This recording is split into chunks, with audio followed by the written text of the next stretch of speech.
ఎన్నికల సంఘం అత్యుత్సాహానికి సాక్ష్యం ఇది. ఎరువుల బస్తాలు ఎప్పుడో తయారయ్యి వచ్చినాయి, దాని మీద మోడీ బొమ్మ ఉందట, అందుకని ఎరువులు సప్లై ఆపేయమన్నారు. మోడీ బొమ్మ మీద కావాలంటే స్టిక్కర్ అతికిచ్చు, ఒక వైట్ స్టిక్కర్.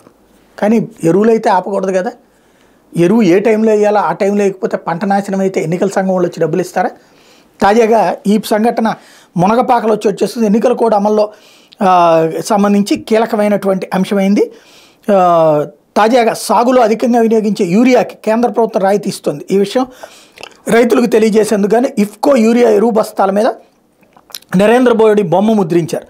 అనకాపల్లి జిల్లా మునగపాక, నాగులపల్లి ప్రాథమిక వ్యవసాయ సహకార సంఘాలకు బుధవారం 55 టన్నులు యూరియా బస్తాలు వచ్చాయి. వీటన్నిటి మీద మోడీ బొమ్మ ఉండటంతో మండల వ్యవసాయ అధికారి జ్యోత్స్న కుమారి గురువారం వాటిని సీజ్ చేశారు. ప్రస్తుతం మునగపాక మండలంలో రైతులు చెరుకు నాట్లు వేయడంతో పాటు ఆరుతడి పంటలు సాగు చేస్తున్నారు. ఇట్లాంటి సమయంలో యూరియా విక్రయాలు నిలిపివేయడం ఎట్లా అని చెప్పి రైతులు ఆందోళన చేస్తున్నారు.